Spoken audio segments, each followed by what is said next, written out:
Olá, tudo bem? Hoje vamos falar sobre o Evangelho de São Marcos, dando continuidade à leitura do Novo Testamento, desses livros importantes que compõem esta nova aliança. Marcos não era discípulo de Jesus, ou melhor, não era apóstolo de Jesus.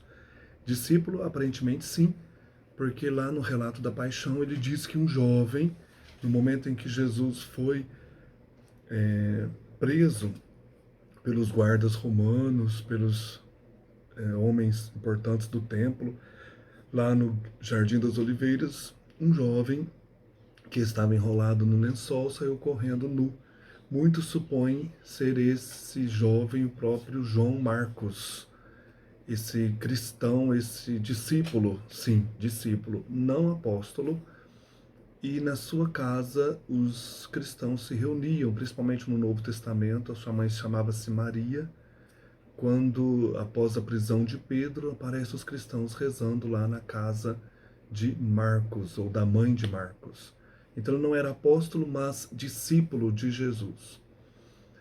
Peço que vocês curtam o vídeo, compartilhem também, se puderem comentar, agradeço muito. Esse evangelho ele é bem pequeno, supõe-se que ele tenha sido escrito depois do evangelho de Mateus, lá pelo ano 70, quando Marcos estava em Roma. E ele ouvia muitas pregações de Pedro. Então este evangelho também é chamado de Evangelho de Pedro. Temos algumas particularidades aqui que só Pedro poderia ter contado para Marcos. Alguém que conviveu com Jesus tão profundamente como Pedro, contou para Marcos, ele coloca aqui no evangelho. É um evangelho pequeno, ele tem 16 capítulos, sendo o capítulo 16 de um discípulo de Marcos, segundo os estudiosos, e o objetivo desse evangelho, é responder quem é Jesus. Já no primeiro capítulo, versículo 1, Marcos diz: Princípio do Evangelho de Jesus Cristo, Filho de Deus, é o título em que ele já dá a resposta. Quem é Jesus? É o Filho de Deus. Em várias passagens há essa tentativa de resposta, ou há a resposta, principalmente aí quando Jesus está em confronto com as pessoas endemoniadas. Essas pessoas respondem, ou dizem, né? Eu sei quem tu és, Jesus. Tu és o Filho de Deus. Depois também no centro do Evangelho está Pedro respondendo. Olha a importância de Pedro. Ele tem um papel muito fundamental nesse Evangelho. Quando Jesus, lá em Cesareia de Filipe, pergunta para os discípulos: Quem sou eu para vós? Pedro responde: Tu és o Filho de Deus. Tu és o Messias, o Filho de Deus. Quer dizer, uma resposta central.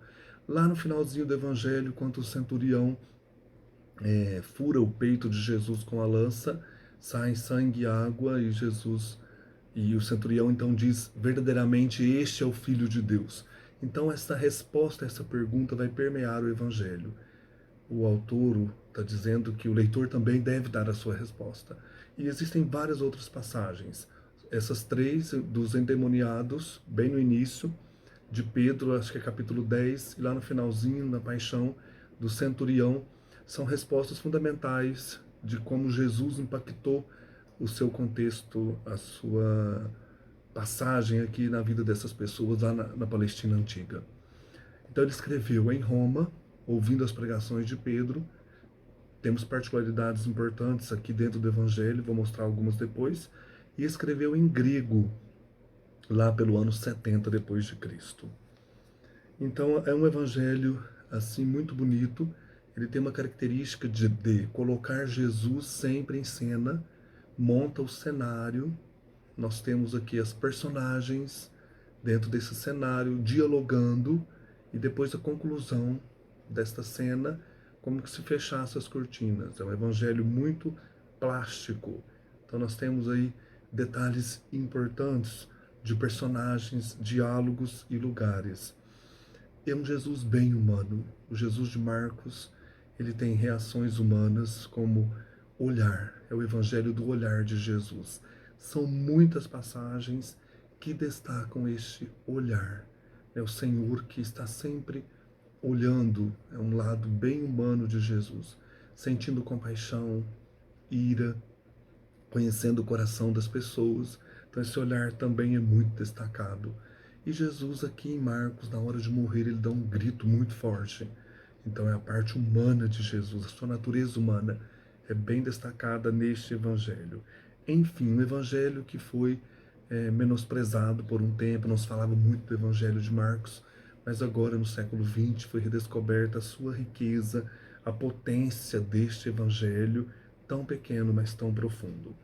Vamos lá, já no capítulo 1, como eu disse, esse título já tenta responder quem é Jesus, é o Filho de Deus, e Marcos começa a colocar a figura de João Batista, no capítulo 1, pregando no deserto um batismo de arrependimento. Em seguida, nós temos uma breve nota sobre o batismo de Jesus. Aconteceu naqueles dias que Jesus veio de Nazaré da Galileia e foi batizado por João no Rio Jordão. E logo ao subir da água, ele viu os céus se rasgando e o Espírito como uma pomba descer sobre ele. E uma voz dos céus: Tu és o meu filho amado, em ti me comprazo. Então, nós percebemos no capítulo 1, eu li do versículo 9 a 11, uma questão bem sucinta de apresentação de Jesus no momento do batismo pelo próprio Pai. Então o Pai também está respondendo: Jesus é o meu filho amado, tu és o meu filho amado. Quem viu o céu se abrindo, né? Supõe-se que talvez seja João ou o próprio Jesus, não sabemos. A tentação também é descrita em 2 versículos. Tem um detalhe impressionante, talvez Pedro tenha dito a Marcos. E logo o Espírito o impeliu para o deserto. E ele esteve no deserto 40 dias, sendo tentado por Satanás, e vivia entre as feras, e os anjos o serviam. Esse detalhe de Jesus no deserto, com os anjos e as feras, é só de Marcos. Então, Jesus deve ter contado isso para Pedro e Pedro para Marcos. Depois dessa preparação, no capítulo 1, que vai do versículo 1 a 14, nós temos versículo 1 a 13, nós temos no versículo 14 o início do ministério de Jesus na Galileia. Aí sim, Marcos começa a criar aqueles ambientes bem teatrais mesmo, no sentido assim de personagens, cenário e falas. Jesus começa a sua pregação à beira do mar, chamando 4 discípulos para segui-lo, e depois começam as curas. Aí no capítulo 1, versículo 21 até o 28, nós temos Jesus ensinando em Cafarnaum e curando o endemoniado. E aí vem aquela primeira resposta do endemoniado. Versículo 23 ao 26. Na ocasião estava na sinagoga deles um homem possuído de um espírito impuro, que gritava dizendo: Que queres de nós, Jesus Nazareno? Vieste para arruinar-nos? Sei que tu és o Santo de Deus. Jesus, porém, o conjurou severamente: Cala-te e sai dele. Então o espírito impuro, sacudindo-o violentamente e soltando grande grito, deixou-o.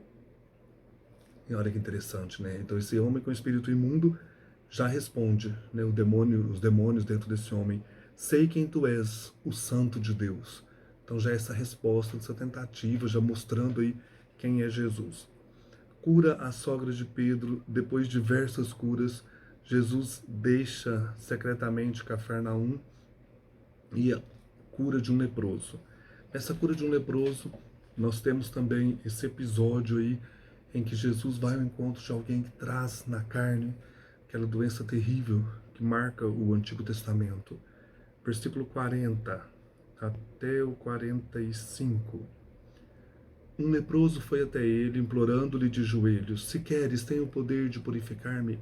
Olha, lá em Cafarnaum, o cenário, aí o leproso, movido de compaixão, estendeu a mão, tocou-o e disse-lhe. Então Jesus é bem humano, tem compaixão, toca nas pessoas doentes, no leproso não era permitido. Ele toca nesse homem e disse: Eu quero ser purificado. Diálogo. E logo a lepra o deixou. E ficou purificado. Advertindo-o severamente, despediu-o logo, dizendo-lhe: Não digas nada a ninguém, mas vai mostrar-te ao sacerdote e oferece por tua purificação o que Moisés prescreveu, para que lhe sirva de prova. Ele, porém, assim que partiu, começou a proclamar ainda mais a divulgar a notícia, de modo que Jesus já não podia entrar publicamente numa cidade. Permanecia fora em lugares desertos e de toda parte vinham procurá-lo. É interessante esse silêncio messiânico. Jesus não quer que ainda saibam quem ele é. Ele é o Messias, o Filho de Deus, mas ainda não está na hora dele passar pela paixão. Então Jesus já é perseguido na Galileia, segundo Marcos. Existe um poder muito forte vindo de Jerusalém para destruí-lo, para já começar as perseguições a Jesus. Capítulo 2, nós temos a cura de um paralítico. Aí no versículo 5, o texto diz: Jesus, vendo sua fé, a questão do olhar, quando eles abriram um buraco no teto para descer o paralítico, disse ao paralítico: Filho, os teus pecados estão perdoados. Então nós já começamos aqui no capítulo 2 várias polêmicas, são 5 em torno de Jesus. Aqui no caso, quando ele fala isso para o paralítico, as pessoas que estão ali pensam, né, os fariseus, quem é esse homem que diz perdoar pecados? Daí Jesus vai dizer a eles, versículo 10, Pois bem, para que saibais que o Filho do Homem tem poder de perdoar todos os pecados, versículo 11, eu te ordeno, disse ao paralítico, levanta-te, toma o teu leito e vai para a tua casa. Essa primeira polêmica, desconfiança do poder de Jesus de perdoar pecados, ele responde a esta polêmica. Então, no início aqui de Marcos, essas 5 polêmicas vão mostrar a perseguição que Jesus está sofrendo na Galileia. Depois tem a vocação de Levi ou Mateus, e ele vai para a casa de Levi comer com os pecadores e prostitutas. É um sinal de paz, de reconciliação, sentar-se com os pecadores. Daí, quando Jesus está lá comendo, muitos fariseus perguntam, né? Mas o que é isso? Ele come com os pecadores? Daí a segunda polêmica, Jesus condenado por comer com pecadores. Ouvindo isso, Jesus vai lhes responder, capítulo 2, versículo 17. Não são os que têm saúde que precisam de médico, mas os doentes. Eu não vim chamar justos, mas pecadores. Segunda polêmica, Jesus responde a estas pessoas. Depois começa um debate sobre o jejum. Os discípulos de João jejuavam, mas os de Jesus não. Essa questão sobre o jejum. Esses fariseus que vêm de Jerusalém perguntam, mas por que os discípulos de João jejuavam e os discípulos teus, Jesus, não jejuam? Jesus responde, podem os amigos do noivo jejuar enquanto o noivo está com eles? Enquanto o noivo estiver com eles, não podem jejuar. Dias virão, porém, em que o noivo lhes será tirado, e então jejuarão naquele dia. Terceira polêmica quanto ao jejum e resposta de Jesus. Enquanto Jesus, o noivo, estiver com eles, não precisam jejuar. Depois eles vão para um campo, num sábado, campo de trigo. Os discípulos de Jesus estão colhendo espigas para comer. E aí os fariseus dizem, né, mas vê como fazem eles o que não é permitido fazer no sábado. A controvérsia em torno do sábado. A quarta controvérsia. Jesus e os discípulos estariam fazendo algo não permitido, como colher as espigas ou trabalhar.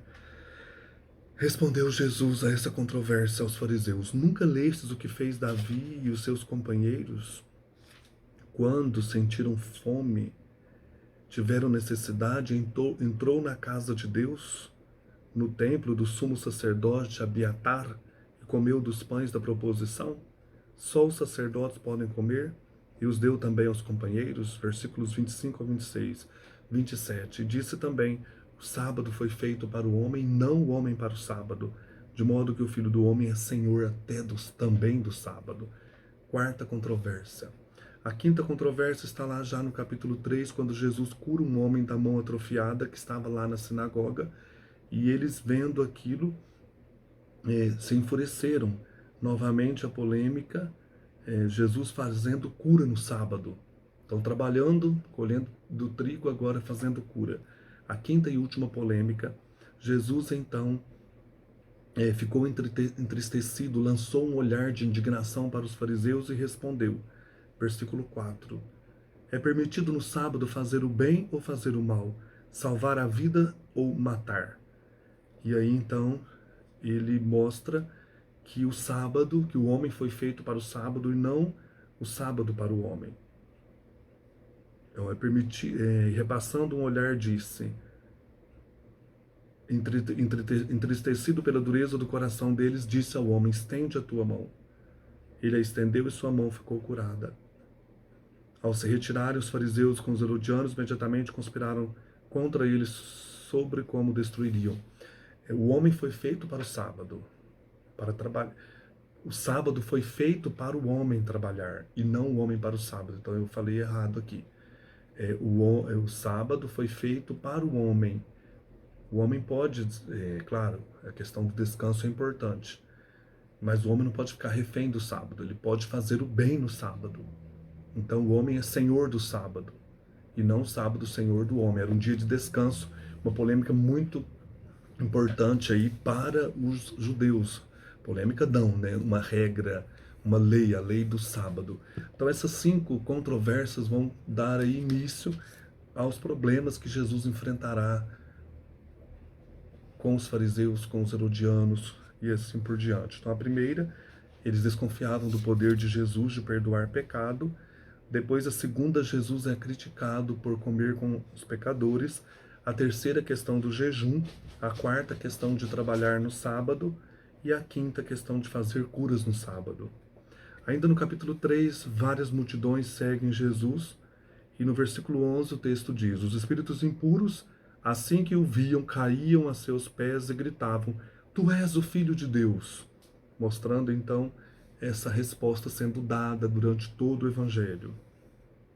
Instituição dos 12 apóstolos, sempre começando por Simão Pedro e depois terminando com Judas, que traiu Jesus. Aqui no Evangelho de Marcos, Jesus é caluniado pela própria família. Vários da família dele vão até ele dizendo: enlouqueceu. E uma dessas vezes levam Maria. Jesus está pregando dentro de uma casa e eles falam: sua mãe está aí, seus discípulos. Repassando com o olhar, capítulo 3, versículo 34, os que estavam sentados ao seu redor, disse: eis a minha mãe e os meus irmãos. Versículo 35, quem fizer a vontade de Deus, esse é meu irmão, irmã e mãe. Então é interessante, o professor falava pra gente: destaquem os cenários com lápis de cor, de uma cor, destaquem os personagens, as falas, o olhar de Jesus. Então vai aparecer muito aqui durante o texto. O capítulo 4 começa o livrinho das parábolas, que vai do versículo 1 ao 34. Jesus fala a parábola do semeador. Por que está falando em parábolas, né? E aí ele diz, justifica lá no versículo 12, capítulo 4. A fim de que vendo, vejam e não percebam, e ouvindo, ouçam e não entendam, para que não se convertam e não sejam perdoados. Então a pessoa sempre fica nessa coisa enigmática, mas a parábola sempre tem um sentido de ensinamento que a pessoa deve refletir. Depois ele explica a parábola do semeador, a parábola da semente que germina por si só. Eu acho muito bonita. Versículo 26 ao 29. E dizia: o reino de Deus é como um homem que lançou a semente na terra. Ele dorme e acorda, de noite e de dia, mas a semente germina e cresce, sem que ele saiba como. A terra por si mesma produz fruto, primeiro a erva, depois a espiga, e por fim a espiga cheia de grãos. Quando o fruto está no ponto, imediatamente se lhe lança a foice, porque a colheita chegou. Então Jesus conhece todo o processo da natureza. Em Marcos isso é muito forte. Essa questão, ele observa a natureza, como as plantas crescem, assim por diante. Ele contempla a vida ao seu redor. A parábola do grão de mostarda, conclusão das parábolas. Aqui o texto diz, versículo 33, anunciava-lhes a palavra por meio de muitas parábolas como essa, conforme podiam entender. E assim por diante. É muito interessante nesse texto do Evangelho de Marcos, destaca muito a palavra de Jesus, a ação desta palavra. Conclui-se o livrinho das parábolas no versículo 34 e começa um texto muito interessante, ainda no capítulo 4, versículos 35 ao 41, que é a tempestade acalmada. com várias curas em torno do lago da Galileia. Versículo 35. E disse-lhes naquele dia ao cair da tarde: passemos para outra margem. Deixando a multidão, eles o levaram do modo como estava, no barco, e com ele havia outros barcos. Sobreveio então uma tempestade de vento e as ondas se jogavam para dentro do barco, e o barco já estava se enchendo. Ele estava na popa, dormindo sobre o travesseiro. Um detalhe, quando eu vou começar a falar dos detalhes, só Pedro poderia ter dito isso a Marcos, que havia mais barcas e que só havia um travesseiro ali dentro. Eles dormiam sobre o travesseiro. O detalhe do travesseiro. Uma coisa bem de gente contando as coisas, os causos, as histórias simples, como Pedro contava. Eles o acordam e dizem: mestre, não te importa que pereçamos? Levantando-se, ele conjurou severamente o vento e disse ao mar: silêncio, quieto. Logo o vento serenou e houve uma grande bonança. Depois ele perguntou: por que tendes medo? Ainda não tendes fé? Então ficaram com muito medo e diziam uns aos outros: quem é este a quem até o mar, o vento e o mar obedecem? Então o poder de Jesus sobre o mar, símbolo do caos, sobre o vento, etc. Capítulo 5, ele cura um endemoniado de Gerasa, que era o outro lado do mar da Galileia, considerada terra de pagãos, terra de trevas. E ali ele vai curar esse homem, perambulava pelos túmulos. Então Marcos descreve como esse homem sofria. Olha que interessante. É também o evangelho dos encontros. Esqueci de falar isso. O evangelho de Marcos é o evangelho em que Jesus encontra as pessoas, ou as pessoas encontram Jesus e a vida dessas pessoas são transformadas. Capítulo 5, versículo 2. Logo que Jesus desceu do barco, caminhou ao seu encontro. É interessante essa palavra. Jesus encontra as pessoas. Vindo dos túmulos, um homem possuído por um espírito impuro. Olha a descrição de Marcos. Habitava no meio das tumbas e ninguém podia dominá-lo, nem mesmo concorrentes. Muitas vezes já o haviam prendido com grilhões e algemas, mas ele arrebentava os grilhões e estraçalhava as correntes, e ninguém conseguia subjugá-lo. E sem descanso, noite e dia, perambulava pelas tumbas e pelas montanhas, dando gritos e ferindo-se com pedras. Só Pedro poderia ter contado isso para Marcos, esses detalhes saborosos dessa vida desse homem errante aí, né, em Gerasa, região das trevas. Ao ver Jesus de longe, correu e prostrou-se diante dele, clamando em alta voz: que queres de mim, Jesus, filho do Deus Altíssimo? A resposta: conjuro-te por Deus que não me atormentes. Com efeito, Jesus lhe disse: sai deste homem, espírito impuro. E perguntou-lhe: qual é o teu nome? E respondeu: Legião é o meu nome, porque somos muitos. E rogava-lhe insistentemente que não os mandasse para fora daquela região. Então nós temos suspense, diálogo. Ora, havia ali, pastando na montanha, uma grande manada de porcos. Rogava-lhe então, dizendo: manda-nos para os porcos, para que entremos neles. Ele o permitiu, e os espíritos impuros saíram, entraram nos porcos, e a manada, cerca de 2.000, só pode ser Pedro contando isso, né? Se arrojou no mar, precipício abaixo, e eles se afogaram no mar. É interessante, tem que observar esses detalhes. Fica mais gostoso o evangelho. Os que os apacentavam fugiram e contaram o fato na cidade e nos campos. E acorreram a ver o que havia acontecido. A questão do ver, observar, olhar. Essa questão aguda, né, de como as pessoas veem Jesus, como Jesus vê as pessoas. Foram até Jesus e viram o endemoniado sentado, vestido em são juízo, aquele mesmo que tivera legião. Detalhe que só Pedro poderia contar. O homem estava vestido agora, estava sentado lá no barco com Jesus. E ficaram com medo. As testemunhas contaram-lhes o que acontecera com o endemoniado e o que houve com os porcos. Começaram então a rogar-lhe que se afastasse do seu território. Quando entrou no barco, aquele que fora endemoniado rogou-lhe que o deixasse ficar com ele. Detalhe também só de Marcos. Ele não deixou e disse-lhe: vai para a tua casa e para os teus, e anuncia-lhes tudo o que fez por ti o Senhor na sua misericórdia. Então Jesus deixa aquele homem ali como uma semente do evangelho naquela região dos pecadores. Então partiu e começou a proclamar na Decápolis, são 10 cidades em torno do Mar da Galileia, outrora onde havia florescido Sodoma e Gomorra, era tido pelos judeus como uma terra de pecadores e demônios. O quanto Jesus fizera por ele nessa região aí da Decápole. E todos ficaram espantados. Li do versículo 1 ao 20.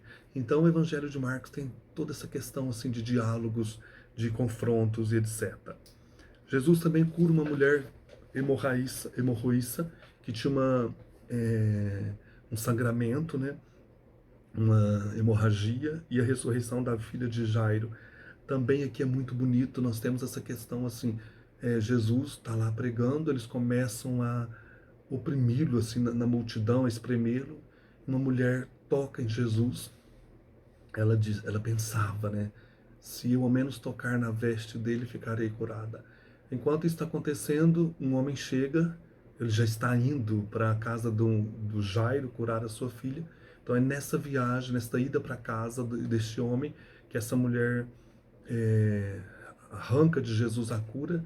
Jesus fala: quem me tocou? Então, porque aí tem os detalhes. Marcos diz que elas sofreram muito nas mãos de vários médicos, tendo gastado tudo o que possuía, sem nenhum resultado, mas cada vez piorando mais. São detalhes assim importantes. Ela tinha ouvido falar de Jesus. Aproximou-se dele por trás, do meio da multidão, e tocou-lhe a roupa, porque dizia: se ao menos tocar as suas roupas, serei salva. Então, isso aqui é do capítulo 5, versículo 25 ao 28. Então, Jesus está indo para a casa de Jairo curar a filha desse homem, e essa mulher arranca essa cura de Jesus. Ela ficou com medo, porque ela era impura. E Jesus responde: quem me tocou? Jesus olhava em torno de si para ver quem havia feito aquilo. Versículo 32, a questão do olhar.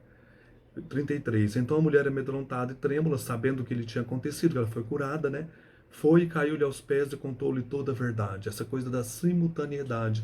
Quando ele está indo curar a filha de Jairo, a mulher arranca dele uma cura. E ele disse a ela, versículo 34, minha filha, tua fé te salvou.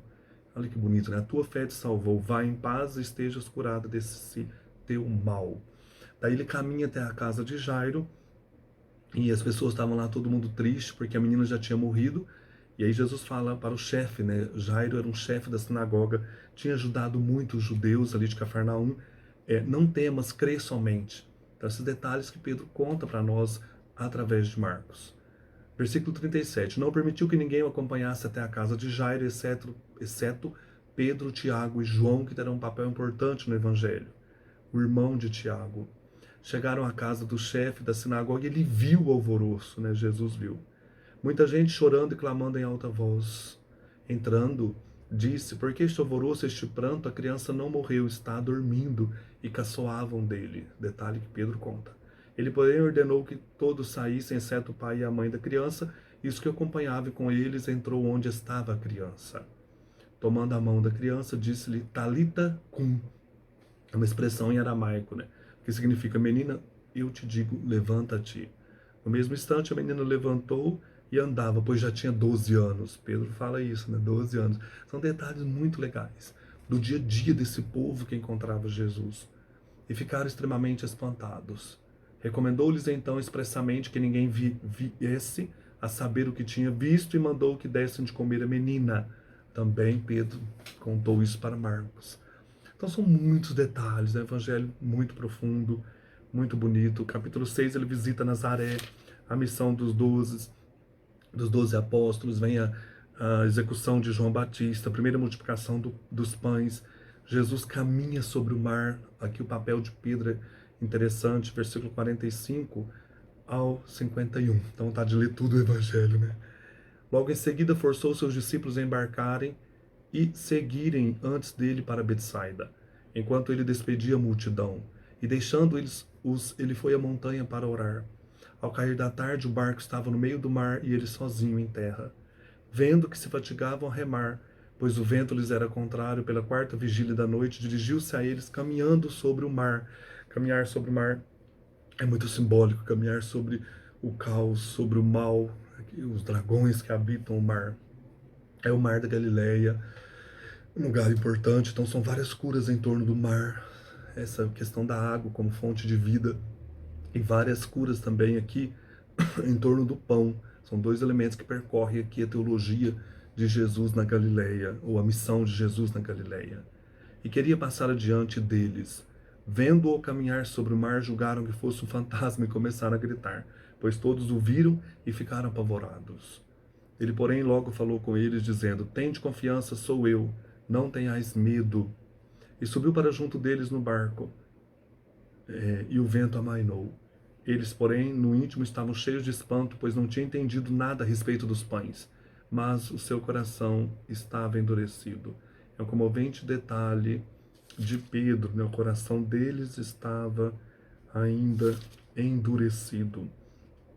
Tem uma outra passagem que Pedro vai ao encontro de Jesus. Eu não sei se é aqui no Evangelho de Marcos, né? São muitos detalhes. Capítulo 7 ocorre uma discussão tremenda com os fariseus sobre vários pontos importantes aqui da questão da pureza e impureza, que eles abandonam a palavra de Deus para colocar jugo nas costas das pessoas, que a maldade vem de dentro e não de fora, não aquilo com que a pessoa se alimenta. Então Jesus diz no versículo 21 do capítulo 7, com efeito é de dentro do coração dos homens que saem as más ações, prostituições, roubos, assassínios, versículo 22, adultérios, ambições desmedidas, maldades, malícia, devassidão, inveja, difamação, arrogância, insensatez. Então isso no capítulo 7 até o versículo 23, Jesus está na Galileia, região norte aí, com uma missão importante, cheia de detalhes aqui no Evangelho de Marcos. A partir do versículo 24, ele começa viagens fora da Galileia. Ele vai para a região de Tiro e Sidônia, e dos fenícios, grandes comerciantes do mundo antigo. E ali uma mulher que tinha um espírito impuro, ouviu falar de Jesus, veio e atirou-lhe aos pés, encontro. Versículo 26, a mulher era grega, Ciro-fenícia de nascimento, e lhe rogava que expulsasse o demônio de sua filha. Ela dizia, deixa que primeiro os filhos se saciem, porque não é bom. Ele dizia, Jesus, deixa que primeiro os filhos se saciem, porque não é bom tirar o pão dos filhos e atirá-lo aos cachorrinhos. Então, quer dizer, Jesus fala, eu vim primeiro para os judeus, os filhos, vocês cães, os pagãos, comem aquilo que sobram, ela vai dizer, né? Para Jesus, porque a palavra primeiro veio para os judeus, mas vocês pagãos não fica bom comer do pão dos judeus. Olha o que ela responde. Ela, porém, lhe respondeu, é verdade, Senhor, mas também os cachorrinhos comem debaixo da mesa as migalhas das crianças. Então ela contenta só com o que sobrar. Olha a fé dessa mulher. Basta só a migalha e seremos curados. Nós, os cães, os pagãos, que eram chamados assim pelos judeus, só com os pães nós seremos curados. E ele disse-lhe, pelo que disseste, vai, o demônio saiu de tua filha. Ela voltou para casa e encontrou a criança atirada sobre a cama, detalhe de Pedro, e o demônio tinha ido embora. Nessa região, então, pagã, Jesus cura também um surdo gago. E é interessante, para esse surdo gago, ele diz Éfata, que quer dizer abre-te, uma palavra em aramaico ou hebraico. Imediatamente abriram-se os olhos e os ouvidos, abriram-se os ouvidos e a língua deste homem se desprendeu e ele falava corretamente. Depois, no capítulo 8, tem uma segunda multiplicação dos pães. Os fariseus pedem um sinal do céu. Jesus fala que não será dado nenhum sinal. E aqui no versículo 12, olha, suspirando profundamente em espírito, detalhe da humanidade de Jesus. Ele disse, porque esta geração procura um sinal? Em verdade vos digo que a esta geração nenhum sinal será dado. E deixando-os embarcou de novo e foi para a outra margem. Capítulo 8, 12 a 13, os versículos. Depois do fermento dos fariseus, um detalhe que só Pedro contou para Marcos. Versículo 14. Eles haviam se esquecido de levar pães e tinham apenas um pão no barco. Então Jesus começa a falar do fermento dos fariseus, que é a hipocrisia, os discípulos pensam, porque temos só um pão. Jesus fala, vocês não entendem nada. Então Jesus dá cada lavada nos discípulos aqui nesse evangelho também, né? Vocês não compreendem. Capítulo 8, versículo 22, cura de um cego em Betsaida. E aí vem, então é no capítulo 8, não 10, como eu disse no início, a profissão de Pedro, que é o centro do Evangelho. Capítulo 8, 27 ao 30. Aqui é o centro. Então Marcos faz questão de destacar essa profissão de fé de Pedro, porque ele está respondendo em nome da comunidade dos apóstolos. Jesus partiu com seus discípulos para os povoados de Cesareia de Filipe, e no caminho perguntou a seus discípulos, quem dizem os homens que eu sou? Responderam-lhe, João Batista, outros, Elias, outros ainda um dos profetas. E vós, perguntou ele, quem dizeis que eu sou? Pedro respondeu, tu és o Cristo. Então proibiu-o severamente de falar a alguém a seu respeito. Tu és o Cristo. Versículo 27 ao 30, do capítulo 8 de São Marcos, é o centro. Então aqui o leitor também tem que responder já até nesse ponto, quem é Jesus? A comunidade responde, os discípulos, Pedro responde, e você, leitor? Quem é Jesus para você? Muito interessante. A partir dessa resposta, tu és o Cristo ungido de Deus, começa os anúncios da paixão. Ele começa a falar que vai sofrer muito em Jerusalém, cair na mão dos fariseus, dos doutores da lei, etc. Depois, o capítulo 9, a transfiguração, também um episódio importante, leva Pedro, Tiago e João para o Monte Tabor, e ali se transfigura diante deles, o seu rosto se torna brilhante, as suas vestes iluminadas, e Pedro quer ficar ali com os discípulos. Desce uma nuvem sobre eles e uma voz do Pai, de novo, diz, versículo 7, e uma nuvem desceu, cobrindo-os com sua sombra, e da nuvem saiu uma voz, este é o meu Filho amado, ouvi-o. Olha, interessante, o Pai novamente falando, apresentando, confirmando a divindade do Filho, que é mostrada aqui nesse episódio. Versículo 8, e de repente, olhando ao redor, não viram mais ninguém, Jesus estava sozinho com eles, porque entre Jesus, ali Jesus estava no meio de Elias, representando os profetas, e Moisés representando a lei. Jesus é o centro, o Evangelho agora é o centro da vida da comunidade. A lei e os profetas encontraram realização, cumprimento em Jesus, a palavra do Pai. Episódio bonito. Depois vem o epilético endemoniado, que é também uma coisa interessante. Os discípulos não conseguiam expulsar o demônio desse menino, e Jesus então começa a falar, né? Vocês, a questão da fé, vocês precisam ter oração e fé para poder tirar essa espécie de demônios. Então, essa geração perversa, né? Essa geração que não tem força na oração e na fé. Depois vem o segundo anúncio da paixão. Quem é o maior no reino de Deus é como uma criancinha, é aquele que se abandona nas mãos do Pai, que serve o próximo. E assim, a questão, ele começa a falar alguns discursos pequenos aqui sobre a questão do escândalo, sobre uma pessoa que estava fazendo curas e não era do grupo dos apóstolos. Jesus falou, deixa fazer o bem e a caridade para com os discípulos. Olha o versículo 41 do capítulo 9. De fato, quem vos der a beber um copo d'água, por seres de Cristo, em verdade vos digo que não perderá a sua recompensa. Capítulo 10, algumas discussões, por exemplo, sobre o divórcio. Jesus fala que no reino dos céus não haverá casamento, né, mas todos serão como anjos. Jesus, as crianças, e novamente o papel das crianças que eram desprezadas na época, são valorizadas por Jesus. O homem rico que vem até Jesus querendo segui-lo, né, o que deveria fazer para entrar no reino, versículo 21 do capítulo 10, fitando-o, Jesus o amou, esse olhar de Jesus, né? E disse, uma só coisa te falta, vai, vende o que tens, e dá aos pobres e terás o tesouro no céu, depois vem e segue-me. Versículo 21, ele porém, contristado com essa palavra, saiu, pesaroso, pois era possuidor de muitos bens. Não consegue seguir o Senhor. Perigo das riquezas, terceiro anúncio da paixão. Depois aqui os filhos de Zebedeu, que são os discípulos Tiago e João, pedem um lugar à direita de Jesus no céu. Jesus fala, mas vocês podem beber o cálice que eu vou beber, ser batizado no batismo que vou ser batizado, né? Sofrimento, a paixão. Sim, podemos. Jesus fala, só ao Pai cabe então conceder um lugar àqueles a quem está preparado. Depois a questão do serviço e a cura do cego em Jericó, um episódio muito bonito também, está no capítulo 10, versículos 46 ao 52. Então aqui é todo um caminho deste olhar, né, dessa luz. Começa lá no início do Evangelho, é preciso olhar para ver quem é Jesus. Chegaram a Jericó, ao sair de Jericó com seus discípulos e grande multidão, estava sentado à beira do caminho, mendigando, o cego Bartimeu, filho de Timeu. Quando percebeu que era Jesus o Nazareno que passava, começou a gritar, Filho de Davi, tem compaixão de mim?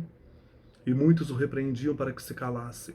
Ele, porém, gritava mais ainda, Filho de Davi, tem compaixão de mim? Detendo-se, Jesus disse, chamai-o. Chamaram o cego, dizendo-lhe, coragem, ele te chama, levanta-te. Deixando a sua capa, detalhe que só Pedro conta, levantou-se e foi até Jesus. Então Jesus lhe disse, que queres que eu te faça? O cego respondeu, Rabune, que eu possa ver novamente. Jesus lhe disse, vai, a tua fé te salvou. No mesmo instante ele recuperou a vista e seguia-o no caminho. Então é importante ser do caminho. No início ele estava à margem.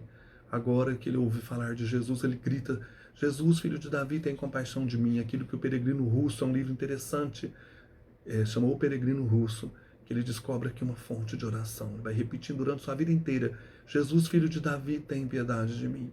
Ele descobre isso numa oração, esse Peregrino Russo. E aí esse cego também descobre, né?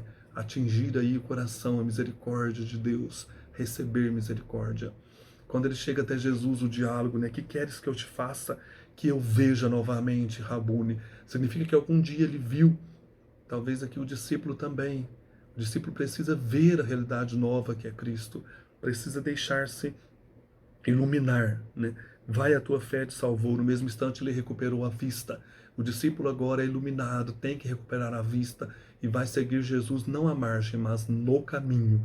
Interessantíssima essa espiritualidade do caminho, do seguir a Jesus, deixar-se iluminar pelo Evangelho, responder quem é Jesus. Então esse cego representa todos aqueles que estavam agora na escuridão. Um dia viram, mas agora precisam ver novamente, né? Tirar as trevas. Jesus vem trazer a luz.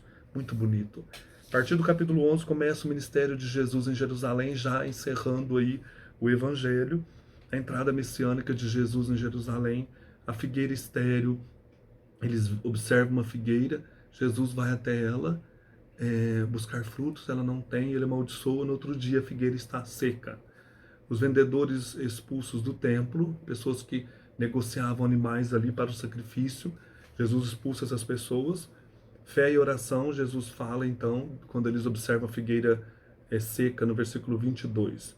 Jesus respondeu-lhes: tende fé em Deus. Em verdade vos digo, se alguém disser a esta montanha, ergue-te e lança-te ao mar, e não duvidar no seu coração, mas crer que o que diz se realiza, assim lhe acontecerá. Por isso vos digo, tudo quanto suplicardes e pedirdes, crede que recebestes, e assim será para vós. Eu li do versículo 22 ao 24. Questões da autoridade de Jesus, ele fala que foi lhe dada uma autoridade no céu, mas ele não explicará isso para os fariseus. Capítulo 12, algumas parábolas, como dos vinhateiros homicidas, que mataram o filho do dono da vinha. Jesus é esse filho de Deus, que foi expulso pelos judeus. O imposto que deve ser pago a César. Sobre a ressurreição dos mortos, Jesus fala: Deus é Deus dos vivos e não dos mortos, e assim todos ressuscitarão para a vida. O primeiro mandamento: amar a Deus sobre todas as coisas e ao próximo como a si mesmo. Cristo é Senhor de Davi, é filho e Senhor de Davi, ele pertence ao povo de Israel, mas ele é Senhor de Davi. A questão da viúva, né, dar a uma viúva que estava dando pequena esmola, Jesus fala da importância, porque ela deu tudo o que tinha para viver, enquanto os outros ficavam ali fazendo barulho com as moedas. Ela não, ela na sua simplicidade deu tudo a Deus. Capítulo 3, um discurso escatológico, bem assim, não é muito trabalhado os discursos de Marcos, mas aqui ele fala dessa vigilância quando acontecer as grandes tribulações, e aqui já é um retrato, né, da destruição de Jerusalém, que certamente Marcos fica sabendo lá em Roma. No ano 70 ela foi destruída por Tito, e aqui ele fala dessa importância de ficar atento e preparado para as calamidades, e já lança isso numa visão aí de fim do mundo, quando virá o Filho do Homem sobre as nuvens entre os anjos. Estai preparados, ele virá para reunir os eleitos dos quatro cantos da terra. Versículo 33, atenção e vigiai, pois não sabeis quando será o momento que o Cristo virá. E do capítulo 14 até o final, capítulo 16, nós temos a paixão e ressurreição de Jesus. Característica: Jesus bem humano. Ele é ungido em Betânia por uma mulher que diz que é na casa de Simão, mas em outros evangelhos é uma discordância, na casa de Lázaro, Marta e Maria. Ela prepara Jesus, essa mulher que sabemos ser a Maria, irmã de Lázaro. Ela unge Jesus com óleo, com um perfume caríssimo. Ela o prepara para a paixão. Traição de Judas já acontece aqui. Depois, preparativos para a ceia judaica.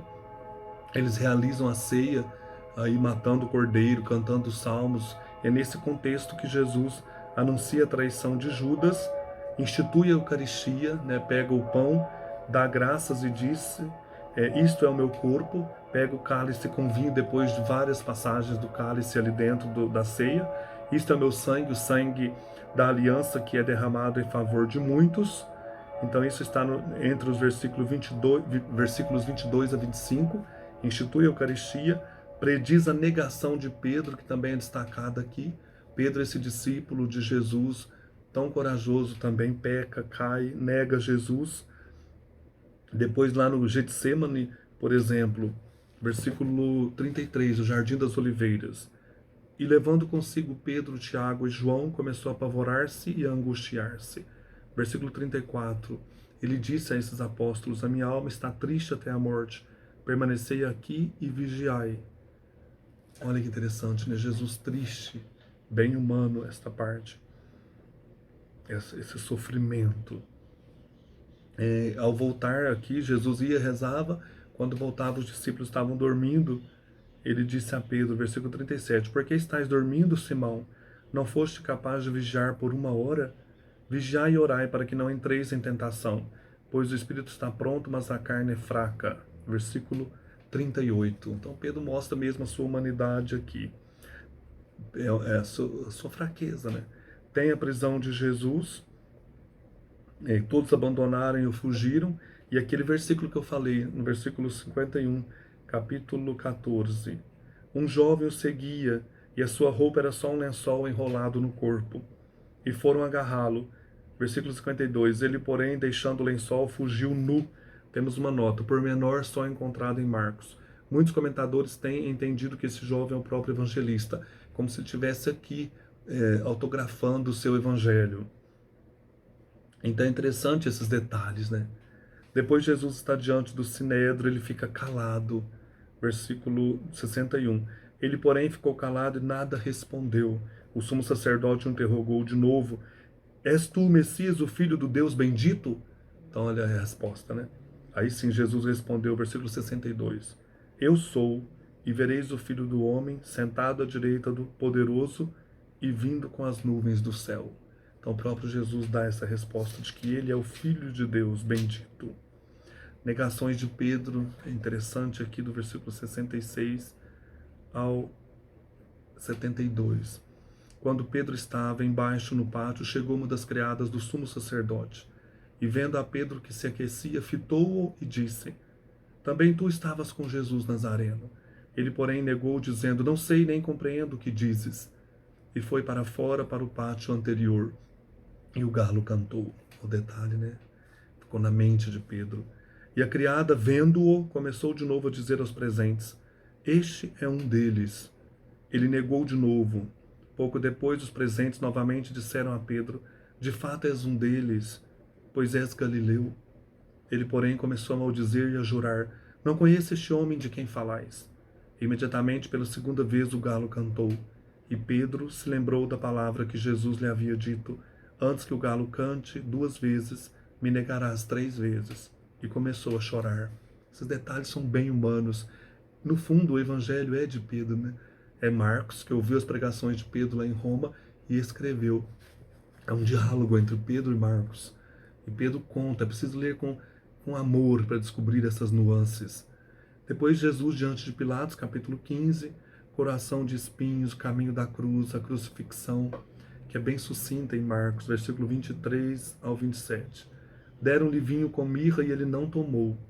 Então o crucificaram e repartiram as suas vestes, lançando sorte sobre elas para saber com o que cada um ficaria. Era a 3ª hora, quando o crucificaram. É 9 horas da manhã, né? Ou mais genericamente, o tempo entre as 9 horas da manhã e o meio-dia. E acima dele estava a inscrição da sua culpa, o rei dos judeus. Com ele crucificaram 2 ladrões, um à sua direita e outro à esquerda. Jesus é escarnecido na cruz e a morte de Jesus, capítulo 15, versículo 33 ao... vou ler do 33 ao 39. A hora sexta, meio-dia, houve trevas sobre a terra, até a hora 9ª. E a hora 9ª, 3 da tarde, Jesus deu um grande grito, olha a parte humana, né? Natureza humana, dizendo: Eloi, Eloi, lama sabachthani, que traduzido significa: Deus meu, por que me abandonaste?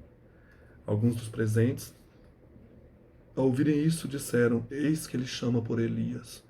E um deles, correndo, encheu uma esponja de vinagre e, fixando-a numa vara, dava-lhe de beber, dizendo: Deixai, vejamos se Elias vem descê-lo. Jesus, então, dando um grande grito, expirou. Ao sofrimento do homem Jesus, né? E o véu do santuário se rasgou em duas partes, de cima a baixo. Era um véu que separava o Santo dos Santos, a parte mais sagrada do templo, onde o sumo sacerdote entrava uma vez no ano, da outra parte onde o povo rezava, né? O centurião, que se achava bem defronte dele, vendo que havia expirado desse modo, disse: Verdadeiramente este homem era filho de Deus. Então a resposta à pergunta principal já encerra aqui essa questão, né? Quem é Jesus? Verdadeiramente este era filho de Deus. Um centurião respondendo, embora o oficial romano, aqui anota, né, não tivesse possibilidade de dar a essa confissão todo o sentido que nós lhe atribuímos, Marcos vê nela certamente o reconhecimento por um pagão da personalidade sobre-humana de Jesus. Depois aparecem as mulheres olhando de longe, Maria Madalena, Maria mãe de Tiago e Salomé, esperando aí para ir ao túmulo, né? E eles sepultam Jesus. José de Arimateia vai pedir o corpo a Pilatos, porque era sexta-feira, o sábado santo iria iniciar-se, e as mulheres ficaram olhando, observando Jesus sendo colocado no túmulo. Então essa é a esperança da ressurreição. E vem o capítulo 16, que não é de Marcos, é de um discípulo, onde nós temos o túmulo vazio e mensagem do anjo, e as aparições de Jesus ressuscitado. Então aqui no versículo 6, os anjos dizem às mulheres, ele porém lhes disse, né, um anjo, um jovem: Não vos espanteis, estáis procurando Jesus de Nazaré, o crucificado? Ressuscitou, não está aqui, vede o lugar onde o puseram. Então, quer dizer, Jesus, essa grande mensagem do Evangelho, está vivo, a morte não teve poder sobre ele, ele venceu a morte. Versículo 7, ide dizer aos seus discípulos e a Pedro, papel de Pedro importante, né? Perdão de Pedro, que ele vos precede na Galileia, lá o vereis, como tinha dito. É lá na Galileia que os discípulos o verão. Aparições de Jesus ressuscitado, apareceu Maria Madalena, e o texto vai terminando. Essa missão da igreja, né, de evangelizar e anunciar Cristo ressuscitado. Ele sempre aparecendo, dizendo aos discípulos: ide por todo o mundo, a todos anunciai o evangelho. E o texto termina o evangelho 16, 19 a 20. Ora, o Senhor Jesus, depois de lhes ter falado, foi arrebatado ao céu e sentou-se à direita de Deus. E eles saíram a pregar por toda parte, agindo com eles o Senhor e confirmando a palavra por meio dos sinais que a acompanhavam. Então, a mesma palavra de Jesus que foi anunciada aí na Galileia, na Judeia, os apóstolos também anunciam a todo mundo. Evangelho delicioso. Fica perguntando por onde começar a ler a Bíblia, a ler o Novo Testamento. Comece por São Marcos. Você vai ter o melhor para entender a missão de Jesus e também essa questão de se colocar nesse convívio com Jesus, se colocar também como personagem. Um abraço, até mais.